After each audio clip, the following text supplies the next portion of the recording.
Assalamualaikum warahmatullahi wabarakatuh. Jumpa kembali lagi dengan saya Udin dalam channel Kim UD. Asiknya belajar kimia. Materi hari ini adalah soal prediksi UTBK kimia part 4. Ingat teman-teman, part 1, part 2, part 3 sudah saya bahas. Semoga semakin paham tentang soal-soal UTBK kimia. Semangat belajarnya, mulai belajar UTBK mulai dari sekarang.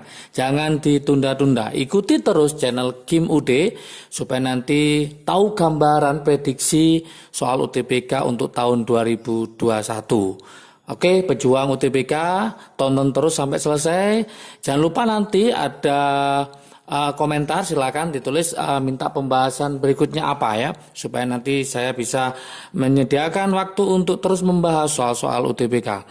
Oke, sebelum saya bahas soal prediksi UTBK kimia part 4 ini, seperti biasa jangan lupa like, subscribe, dan komentarnya, juga lonceng ditekan supaya tidak ketinggalan video terbaru dari Kim UD.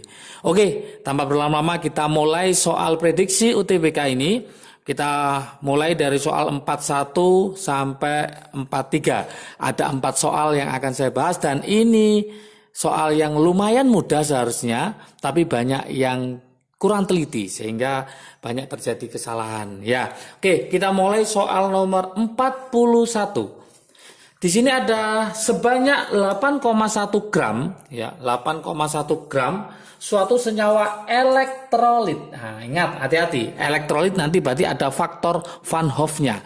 Dilarutkan ke dalam air sehingga 750 ml larutannya. Jika lautan tersebut memiliki tekanan osmosis 4,92 atm pada suhu 27 derajat Celcius, berapakah MR dari AB2? Ini adalah materi sifat koligatif larutan. Videonya sudah ada, nanti saya kasih link deskripsi di bawahnya ya. Wajib difahami sifat koligatif larutan ada 4. Yang ditanyakan untuk 41 adalah tekanan osmotik. Maka rumusnya adalah seperti ini. Mencari P tekanan osmotik adalah M kali R kali T kali I. Ini yang kadang-kadang lupa, dikali I. Kenapa dikali I? Karena dia adalah elektrolit, berarti ada faktor Van Hoff di situ. Kemudian kita jabarkan, mencari P sama dengan M itu adalah gram dibagi MR kali 1000 per volume kali R kali T kali I. Sudah tinggal memasukkan aja angka-angkanya, udah selesai ya. Nah, P-nya berapa? P-nya saya tulis sini ya. Nah, saya tulis sini. P-nya adalah 4,92 atm. Gramnya adalah 8,1 dibagi MR-nya yang ditanyakan dikali 1000 dibagi berapa? 750. R-nya adalah 0,082. Ingat suhunya dalam Kelvin. 27 derajat Celcius jadikan Kelvin ditambah 273, maka jadi berapa? 300 Kelvin. Jangan lupa dikali I. I-nya berapa? Cara mencarinya jangan lupa AB2. Berarti jumlah I-nya ada berapa? A-nya 1, B-nya 2, berarti I-nya ada 3. Maka kali 3 masuk ke sini ya. Dikali 3. Oke. Sudah tinggal ngitung aja secara matematik ya. MR pasti teman-teman sudah paham, nanti tinggal kita kalikan, ini kita coret bisa. Nanti hasilnya sekitar 162. Silakan dihitung. Saya hanya memasukkan rumusnya saja, teman-teman tinggal menghitung secara matematik. Berarti jawabannya adalah yang C. Jadi saya ingatkan, hati-hati untuk elektrolit itu ada I-nya, faktor Van Hoff-nya. Oke. Ini berarti dianggap elektrolit kuat karena I sama dengan jumlah ionnya. Seandainya ada alfanya, maka I harus dijabarkan, yaitu apa? 1 plus N-1 alfa. Oke. Kemudian soal nomor 42 sampai 43 itu berdasarkan tabel di sini. Ingat, tabel berikut berisi beberapa unsur yang dilengkapi dengan nomor atom dan nomor massa. pusat perhatian kita hanya di nomor atomnya, karena dia berkaitan dengan elektron, bukan nomor masanya. Berarti nomor massa ini hanya untuk melengkapi saja. Berarti teman-teman harus paham di nomor atom. Yang ditanyakan untuk soal nomor 42 adalah pernyataan yang tidak benar untuk energi ionisasi dari kelima atom unsur dalam tabel adalah. Nah, ingat trik asiknya. Dulu pernah saya bahas di video sebelumnya tentang sifat periodik unsur ya. Trik asiknya seperti ini. Ada vokal konsonan, masih ingatkah teman-teman?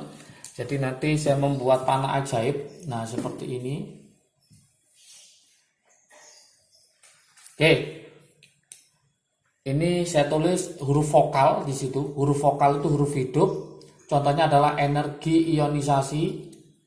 Energi ionisasi.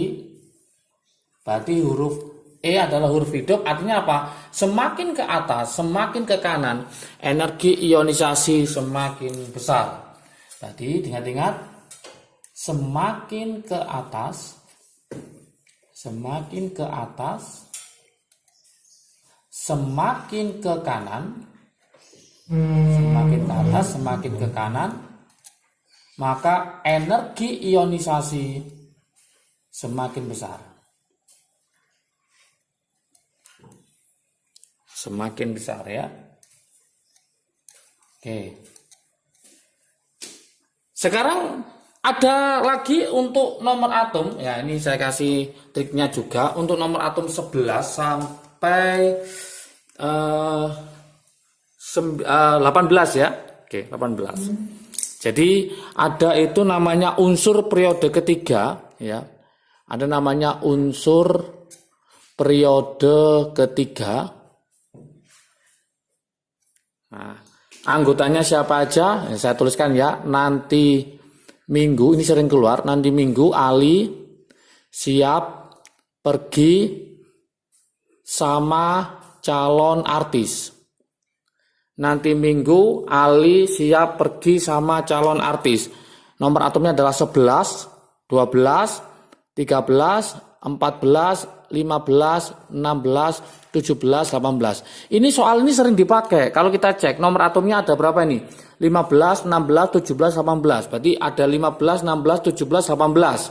Hanya 19 yang enggak ada, dia termasuk golongan alkali, maka letaknya nanti di bawahnya Na ya, di bawahnya Na.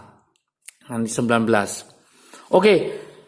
Ada rumusnya untuk mencari energisasi untuk periode ketiga. Rumusnya gini, ada lagunya ya. Naik, turun, naik, naik, turun, naik, naik. Nah, seperti itu konsepnya. Jangan lupa. Tak ulang lagi. Naik, turun, naik, naik, turun, naik, naik. Nah, seperti ini. Karena ada pengecualian nanti ya. Ini Na, ini Mg, Al, ini Si, ini P, ini S, ini Cl, ini Ar. Yang paling tinggi adalah Ar. Di sini ada pengecualian yaitu P sama S. Terus Mg sama Al. Kenapa pengecualian? Ini yang harus saya bahas. P, nah ini nomor 15. S, ini adalah 16. Kalau di sini 15 diwakili oleh P, kemudian yang 16 diwakili oleh Q. Ini unsur aslinya ya. Ini unsur aslinya supaya nanti nggak bingung. Oke, P itu mendekati siapa dalam konfigurasi elektron? Mendekati Ne. Ne itu berapa? 10. Setelah itu baru 3s2, 3p3. 10 tambah 2, 12 tambah 3, 15. Kalau saya buatkan orbitalnya di sini kan ada satu kotak. Yang ini ada berapa? 3 kotak. Oke. Yang ini penuh, ini 1, 2, 3. Aturan stabil yaitu penuh setengah penuh. Berarti ini ada yang penuh, ada yang atau setengah penuh. Penuh setengah penuh maka dia lebih stabil. Lebih stabil. Karena lebih stabil, maka energi ionisasinya lebih besar. Ionisasi lebih besar. Oke. Berarti nanti P dengan S gimana? Lebih besar P. Kenapa? Lah, kita cek sekarang yang S. Yang S itu yaitu mendekati Ne sama, mendekati Ne berapa? 10. Kemudian apa? 3S2, 3P4. Oke, kalau saya gambar lagi di sini, saya jelasin ini satu kotak, yang ini adalah 3 kotak. Oke, yang ini penuh, 1, 2, 3, 4. Ini penuh, ini tidak setengah penuh. Berarti dia kurang stabil. Maka yang lebih stabil adalah yang P ini, yaitu yang nomor atom 15 daripada nomor atom 16. Kenapa ini kok lebih tinggi? Harusnya secara logika di sini semakin ke kanan itu semakin besar. Berarti grafiknya bukan seperti ini seharusnya, lurus. Nah, ini ada pengecualian Mg sama P. Mg lebih besar daripada Al, P lebih besar daripada S. Kalau Mg itu nanti adalah 3S2 sehingga penuh semua. Oke, dari sini maka bisa kita jawab pernyataan soal nomor 43. Pernyataan yang tidak benar, cari yang tidak benar untuk energi ionisasi dari kelima atom unsur tersebut. T paling kecil, T ini paling kecil. Kenapa T paling kecil? Karena 19 itu adalah golongan 1A. Berarti nanti 19 itu di sini, ya. Berarti nomor atom 19 itu di bawahnya Na. Oke. Di bawahnya Na. Saya tulis di sini berarti 19. Oke. Kalau saya tulis adalah yang aslinya adalah K, kalium. Oke. Berarti kesimpulannya kalau kita cek di sini, untuk angka 19 ini energinya paling kecil karena dia letaknya paling sebelah kiri paling bawah. Berarti ini betul. Energi ionisasi S paling besar. S itu adalah 18. 18 diwakili oleh Ar. Dia yang paling tinggi, betul. Paling tinggi sendiri. P, energi ionisasi P lebih kecil daripada Q. P-nya 15, Q-nya 16. Ternyata P untuk 15 ini lebih besar daripada yang S yang diwakili 16. Berarti P ini lebih besar daripada si Q. Berarti jawaban ini salah. P lebih kecil, harusnya dia lebih besar. Berarti yang salah adalah yang C. Gak percaya lagi yuk. Energi ionisasi Q lebih kecil daripada R.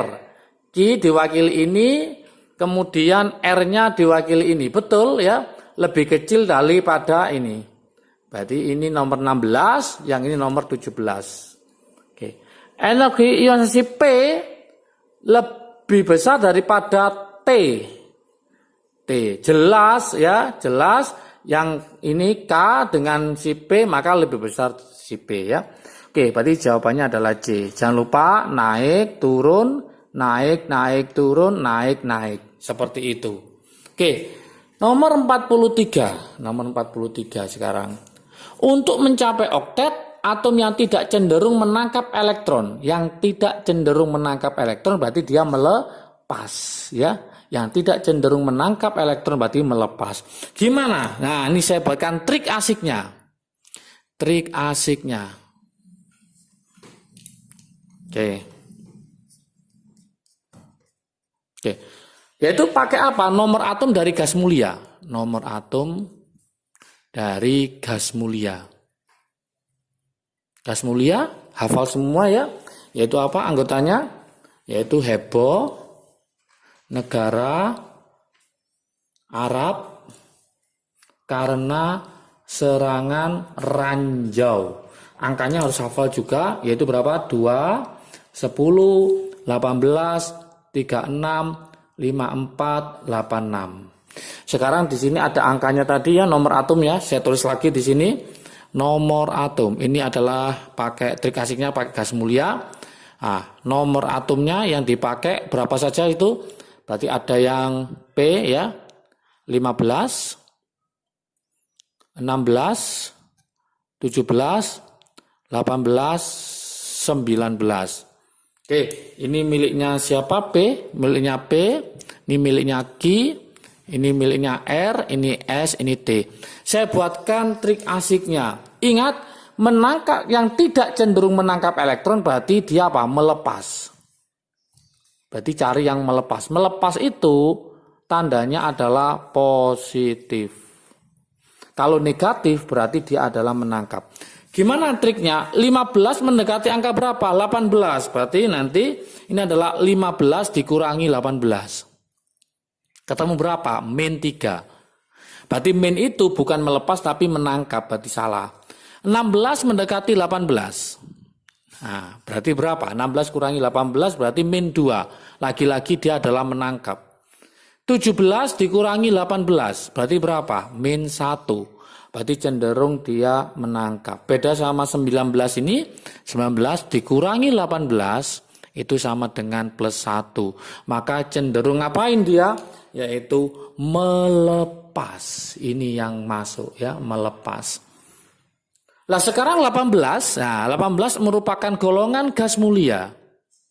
Ini merupakan gas mulia.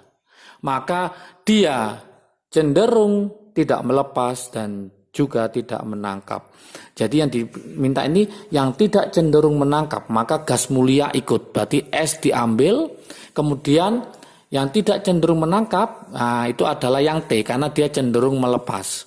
Jangan pilih yang negatif ini. Maka kenapa? Karena negatif cenderung menangkap. Padahal yang diminta adalah yang tidak. Berarti jawabannya adalah S sama T. Maka kita cari di sini jawabannya adalah yang D. Sangat mudah sekali.